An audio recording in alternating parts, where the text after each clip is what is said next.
আপনাদের অনেকেই ছাত্র, আপনাকে প্রথমে পড়ালেখার কষ্টের মধ্যে দিয়ে যেতে হবে, তারপর আপনি গ্র্যাজুয়েট হওয়ার স্বস্তি লাভ করবেন, পরবর্তী ক্লাসে উত্তীর্ণ হওয়ার স্বস্তি লাভ করবেন।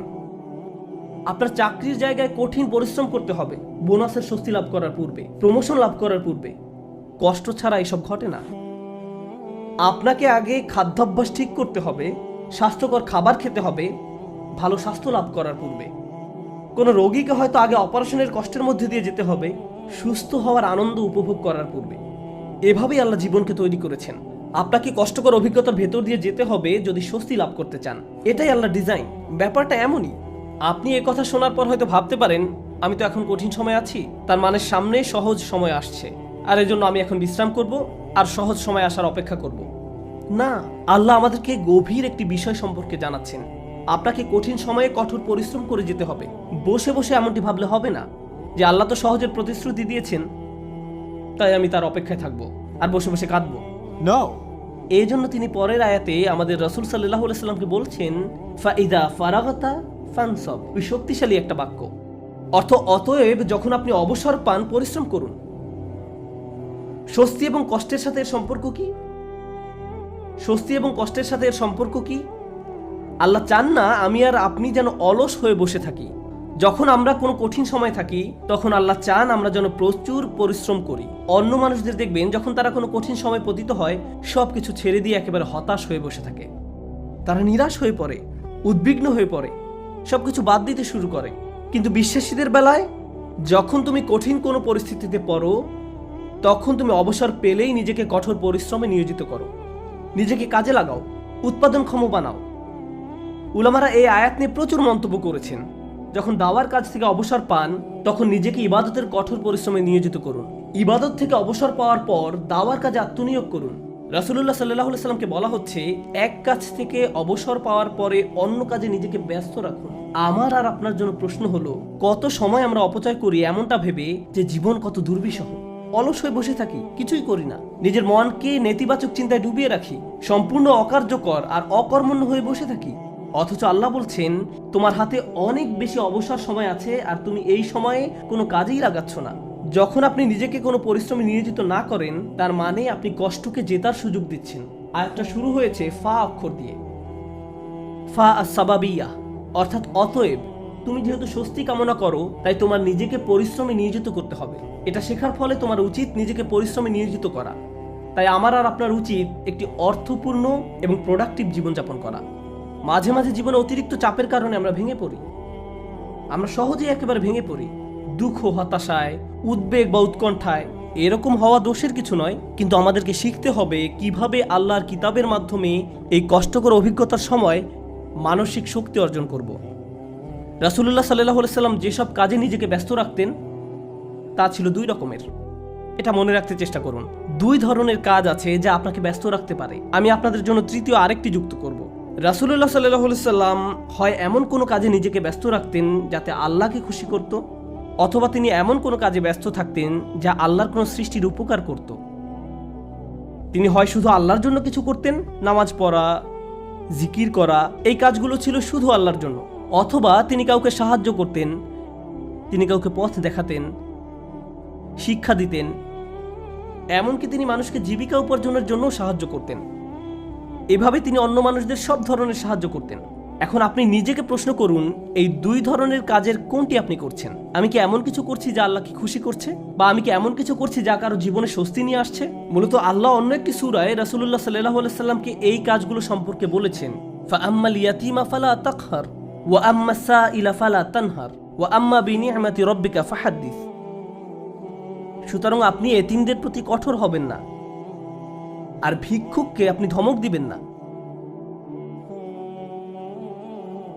কিন্তু আপনি যখন অতিরিক্ত চিন্তা করতে থাকবেন নিজের সমস্যাগুলো কতটা খারাপ, জীবনটা কেমন দুর্বিষহ, কিভাবে সবকিছু তার গতিপথ হারিয়ে ফেলছে, কোনো কিছুই কোনোদিন ঠিক হবে না, তাহলে নিজের মাঝে আপনি অতিরিক্ত ডুবে আছেন।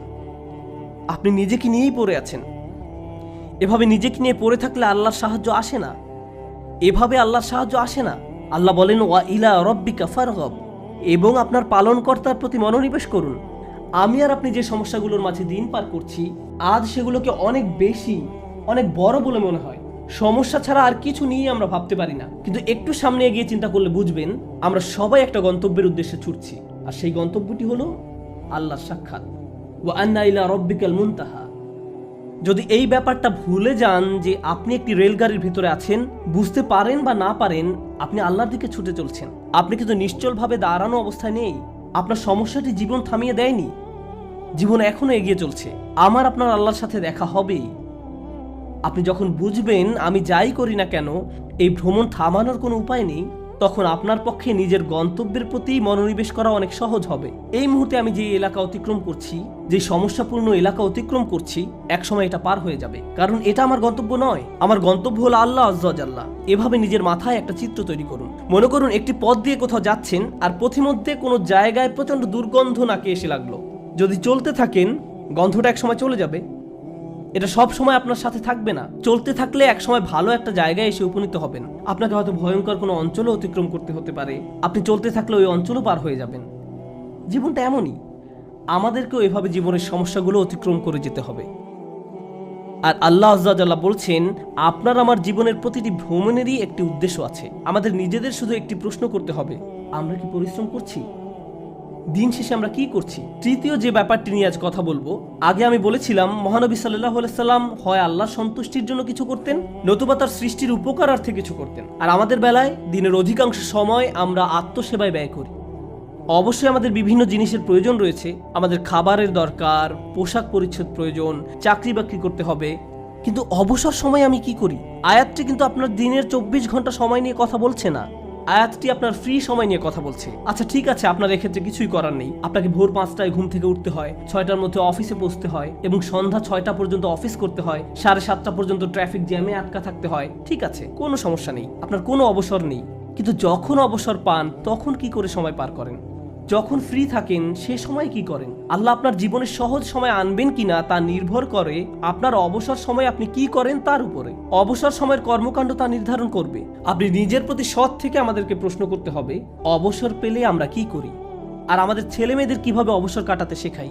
যখনই তারা একটু ফ্রি সময় পায় ভিডিও গেম খেলা শুরু করে, যখনই তারা একটু ফ্রি সময় পায় টিভি ছেড়ে দেয়। আমরা উপকারী কিছু করছি না, আমরা প্রোডাক্টিভ কিছু করছি না। একটু সময় পেলে আমরা স্বার্থপর বিনোদনে ব্যস্ত হয়ে পড়ি, স্বার্থপর ভোগবিলাসে যুক্ত হয়ে পড়ি।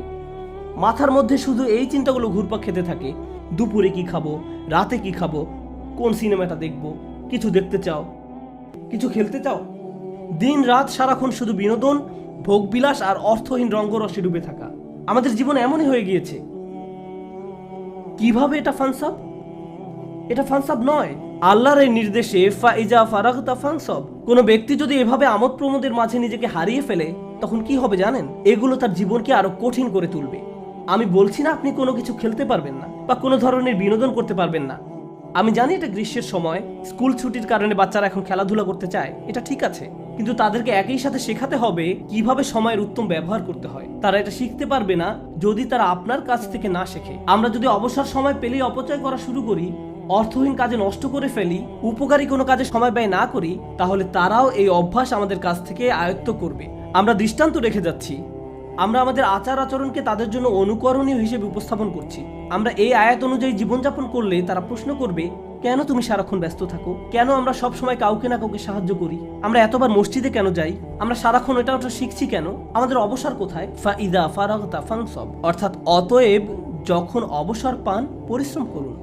فإن مع العسر يسرا إن مع العسر يسرا فإذا فرغت فانصب وإلى ربك فارغب। নিশ্চয়ই কষ্টের সাথে স্বস্তি রয়েছে। এই নির্দেশগুলো আল্লাহ আমাদের মহানবী সাল্লাল্লাহু আলাইহি সাল্লামকে প্রদান করেছিলেন। এই বিষয়গুলোর উপর ফোকাস করতে তাকে নির্দেশ দেওয়া হয়েছিল সাল্লাল্লাহু আলাইহি সাল্লাম। আমরা যদি আমাদের জীবনকে উন্নত করতে চাই, আমাদেরকেও এই শিক্ষাগুলো নিজেদের জীবনে বাস্তবায়ন করতে হবে। আমাদের সবারই জীবনে কোনো না কোনো সমস্যা রয়েছে। একটি সমস্যার সবচেয়ে বড় কঠিন দিক কোনটি? সমস্যার বাহ্যিক দিক মোকাবেলা করা সবচেয়ে কঠিন নয়, সবচেয়ে কষ্টকর ব্যাপারটি ঘটে আমাদের হৃদয়ে। সবচেয়ে দুরূহ ব্যাপার হলো সমস্যার সময় আমার অনুভূতি নিয়ন্ত্রণ করা। এটা আমাকে পুরোপুরি অসার, নিস্তেজ বানিয়ে দেয়। এখন সূরাটির দিকে লক্ষ্য করুন। প্রথমে যে স্বস্তি আল্লাহ আমাদের রাসূল সাল্লাল্লাহু আলাইহি সাল্লামকে প্রদান করেন, আলাম নাশরাহ লাকা সাদরাক, হে নবী আমি কি তোমার বক্ষদেশ প্রসারিত করে দেইনি? আমি তোমাকে প্রশান্তি দান করেছি। এখন মানুষ যখন শুনতে পায় আল্লাহ সুবহানাহু ওয়া তাআলা মহানবী সাল্লাল্লাহু আলাইহি সাল্লামকে মানসিক প্রশান্তি দান করেছেন, একজন মানুষের জন্য সম্ভাব্য সবচেয়ে যাতনাদায়ক সময়েও তিনি মানসিক দিক থেকে প্রশান্তিতে ছিলেন। ফাইদা ফারাগতা ফানসব ওয়া ইলা রাব্বিকা ফারগাব। অতএব যখন অবসর পান পরিশ্রম করুন এবং আপনার পালনকর্তার প্রতি মনোনিবেশ করুন। আমরা যদি এই কাজটি করতে পারি তাহলে আশেপাশের মানুষ আমাদের সম্পর্কে যাই বলুক না কেন এতে কিছুই যায় আসে না। বাহ্যিক দিক থেকে আমরা যে সংকটেই থাকি না কেন তাতেও কিছু যায় আসে না। আমরা মানসিক দিক থেকে দারুণ প্রশান্তিতে থাকবো। অন্য সবাই তো কাঁদবে, নার্ভাস হয়ে থাকবে, কিন্তু আপনি নিজেকে প্রশান্ত পাবেন, কারণ আপনি এই মহাসত্য অনুযায়ী পথ চলেছেন। আমি দোয়া করি আল্লাহ আজ্জা ওয়া জাল্লা যেন আমাদের সবার অন্তরে প্রশান্তি দান করেন। আল্লাহ আজ্জা ওয়া জাল্লা আমাদেরকে ওই সমস্ত মানুষদের অন্তর্ভুক্ত করুন আল্লাহর করুণায় যাদের হৃদয় উন্মুক্ত হয়ে পড়েছে এবং বক্ষ প্রসারিত হয়েছে। আমি দোয়া করি আল্লাহ আমাদের দৃঢ় মনোবলওয়ালা মানুষদের অন্তর্ভুক্ত করুন যেন আমরা আমাদের সময়ের সর্বোত্তম ব্যবহার করতে পারি এবং এর ফলে আল্লাহ আজ্জা ওয়া জাল্লা আমাদের জীবনের কষ্টের চেয়েও বহু গুণ বড় স্বস্তি নিয়ে আসেন।